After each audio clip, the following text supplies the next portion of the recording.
BBG Amaravati ventures లో Mahashivratri bumper offer 15 రోజుల్లో full payment చేస్తే plot registration free. For more details contact 04069032244. Welcome to Suman TV.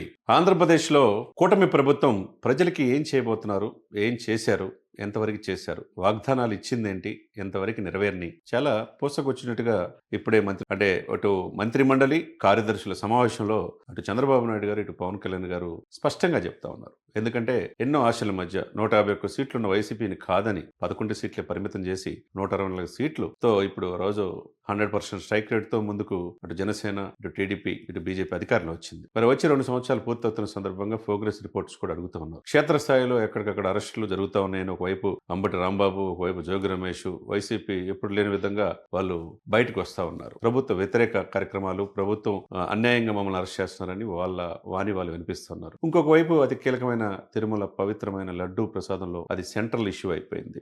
National మీడియాలో కూడా చూపిస్తున్నారు. గత 5 సంవత్సరాల్లో హిందువుల మనోభావాలు ఏ విధంగా దెబ్బ తగిలిని, లడ్డూ కల్తీ ఎలా జరిగింది, నెయ్యి లేకుండా నెయ్యి ఉందని ఎలా చూపించారని చెప్పి అనేక రసాయనాలు కొరియా నుంచి తీసుకొచ్చి వాడారంటే ఎంత దారుణమైన విషయం. అది యొక్క సర్వే ఎవరైతే విచారణ చేస్తున్నారో ఆ సంస్థలే డిసైడ్ చేయాల్సిన అవసరం ఉన్నది. ఇంకోవైపు పాలన గాలికి వదిలేశారని చెప్పి చాలా మంది అనుకున్న సందర్భంలో కంటిన్యూగా కలెక్టర్ కాన్ఫరెన్స్లో అటు ఐఏఎస్, ఐపీఎస్లు విధానపరమైన నిర్ణయాలు ఏ విధంగా తీసుకోవాలి, ప్రజలకు మెప్పు పొందే విధంగా పరిపాలన ఎలా ఉండాలనేది అన్ని కాన్ఫరెన్స్లో అటు చంద్రబాబు నాయుడు గారు, ఇటు డిప్యూటీ సీఎం గారు చెప్తానున్నారు. అదంతా ఒక ఎత్తు అయితే ఈ రోజు అమరావతిలో జరిగే ఈ యొక్క కాన్ఫరెన్స్ అటు మంత్రి మండలి అంటే Chandrababu Naidu garu chief minister, deputy chief minister Pawan Kalyan garu, తర్వాత చీఫ్ సెక్రటరీ ఆయన విజయానంద్ గారు, తర్వాత హోమ్ మినిస్టర్తో పాటు కీలకమైన మంత్రులు, మళ్ళీ స్పెషల్ సెక్రటరీ అంటే అంతా ఐఏఎస్లు, వివిధ శాఖలకు మంత్రులు చూసే ఆ శాఖలకి ప్రిన్సిపల్ సెక్రటరీలు ఉంటారు. వాళ్ళందరూ సమావేశంలో ఇప్పుడు దాకా మనం ఏం చేశాం, గత 5 సంవత్సరాలు ఎంత నిర్లక్ష్యం వ్యవస్థల మీద ఉన్నదనేది చంద్రబాబు నాయుడు గారు చాలా స్పష్టంగా చెప్పారు. ఎందుకంటే 4.5 దశాబ్దాల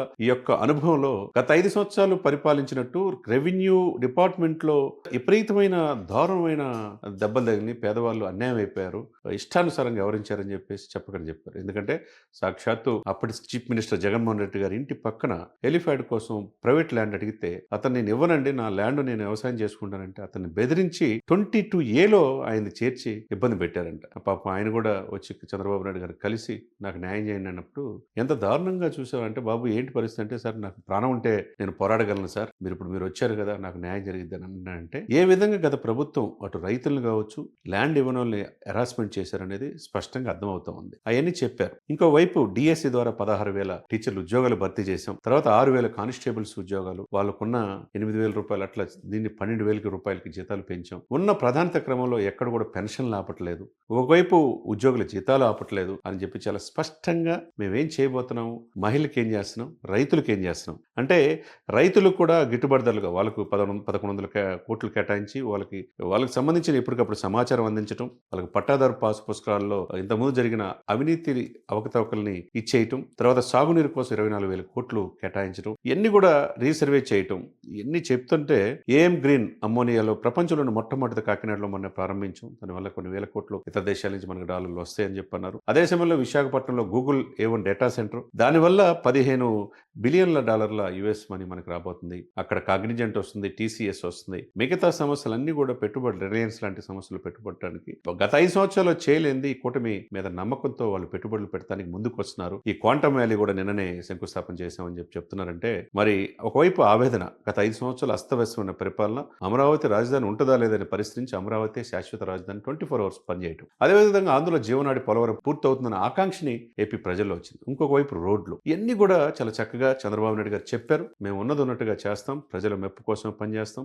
ఏదైతే వాగ్దానాలతో వచ్చామో అధికారులు ఆ విధంగా మేము పనిచేస్తామని ఇటు మంత్రి మండలిది తర్వాత కార్యదర్శులతో ఆయన చెప్పడం జరిగింది. ఇకపోతే డిప్యూటీ చీఫ్ మినిస్టర్ గారి విషయానికి వస్తే ఆయన కూడా ఒకవైపు ప్రభుత్వం అధికారులు రావడానికి కీలకమైన వ్యక్తి, అటు మోదీ గారి నుంచి ఇక్కడ చంద్రబాబు నాయుడు వరకు వీర విధేయుడిగా ఉంటూ ప్రజల కోసమే పనిచేస్తూ తన కుటుంబాన్ని కూడా పక్కన పెట్టి ప్రజల సంక్షేమం పరమావధిగా ఎక్కడ సమస్య ఉంటే నేనున్నాననే భరోసా ప్రజలు ఇవ్వగలుగుతారు. ఆయన చెప్పిందంటూ కూడా ఉభయ గోదావరి జిల్లాలకి మ్యాచింగ్ గ్రాంట్ ఇగిపోవడం వల్ల ఆగిపోయిన జల్ జీవన్ మిషన్ లో 24,000 కోట్ల రూపాయలు మోదీ గారిని ఒప్పించి 68 లక్షల మందికి ఉపాధి కలిగించే ప్రతి ఇంటికి మంచినీరు ఇవ్వగలుగుతున్నామని చెప్పారు. తర్వాత 2,500 కోట్లతో పల్లె పండుగ, తర్వాత 11,328 కోట్లతో అడవి తల్లిబాటు కావచ్చు, ఇవన్నీ మొత్తం ఓవరాల్ గా చూసుకుంటే అది ఒక 1,000 కోట్లు, ఈ మొత్తం కలిపితే 11,328 కోట్లు ఒక పవన్ కళ్యాణ్ గారి శాఖలకి. ఎందుకంటే రోడ్లు, పంచాయతీలకు రోడ్లు చేశారు. 12,336 గ్రామ సభలు పెట్టి వరల్డ్ రికార్డ్ సాధించారు. గ్రామీణాభివృద్ధిలో పంచాయతీరాజ్లో 23వ స్థానంలో గత 5 సంవత్సరాలు ఉంటే ఇప్పుడు ఫస్ట్ ప్లేస్కి వచ్చింది. ఎప్పుడు లేని విధంగా పల్లెలు బాగున్నాయి, గ్రామాలు బాగున్నాయి, పంచాయతీలు కూడా ఇప్పుడు దాదాపు 2 దశాబ్దాలుగా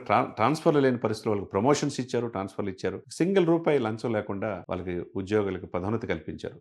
మరి పాలన అంటే పారదర్శకత అంటే ఒకవైపు సమర్థవంతమైన ఆఫీసర్స్ ఉండడం వల్ల సాధ్యమైంది. భవిష్యత్తులో కూడా మేము ఏదైతే చెప్పామో ఆ విధంగానే ముందుకు వెళ్తామని పవన్ కళ్యాణ్ గారు నొక్కి వెక్కాడించడం ఏదైతే ఉందో, మేము 15 సంవత్సరాలు అధికారులు మేమే ఉంటాం, ఇంకొకరికి అవకాశమే లేదన్నారు. చంద్రబాబు నాయుడు గారి యొక్క అనుభవంతో మేము పనిచేస్తాం. మోదీ గారి ఆశీస్సులు మాకున్నాయి. రాష్ట్ర అభివృద్ధి పరమావధి. పెట్టుబడులు పెట్టడానికి ఎప్పుడు లేని విధంగా ఇతర దేశాల నుంచి కావచ్చు, ఇతర రాష్ట్రాల నుంచి కావచ్చు, సింగిల్ విండో సిస్టమ్ ద్వారా క్లియరెన్స్ ఇస్తున్నాం.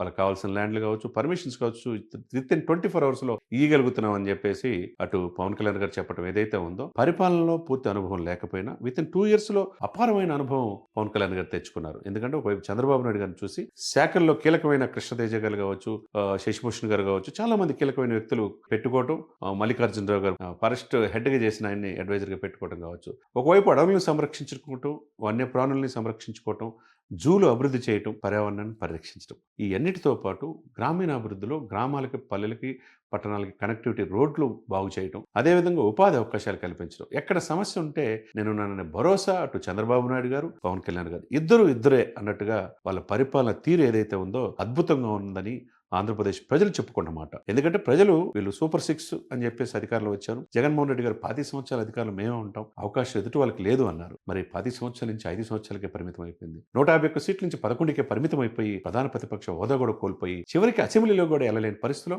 వైసీపీ ప్రభుత్వం ఉంది. మరి అదే సమయంలో వీరు కూటమిలో ఎటువంటి పొరపచ్చలు లేకుండా ఎక్కడెక్కడ సమస్యలు ఉంటే సర్దుకొని పోదాం, మిస్ఫైర్ కాకుండా 15 సంవత్సరాలు మనమే అధికారంలో ఉంటే ఆంధ్రప్రదేశ్ని అగ్రగామిగా ఈ దేశంలో తీసుకొద్దాం, ఓ రోల్ మోడల్ అక్షర క్రమంలోనే కాకుండా అభివృద్ధిలో కూడా ఆంధ్రప్రదేశ్ ఫస్ట్ ప్లేస్లో చేయగలుగుతాం అనేది అటు చంద్రబాబు నాయుడు గారి యొక్క అనుభవం, 4.5 దశాబ్దాల అనుభవం, పవన్ కళ్యాణ్ గారికి ఉన్న పోరాట పటిమ, ఈ రెండు కలిస్తే మోదీ గారి ఆశీస్సులతో ఏపీకి ఎప్పుడు లేని విధంగా మంచి రోజులు ఉన్నాయని దీన్ని బట్టి స్పష్టంగా మనకు అర్థమవుతా ఉంది.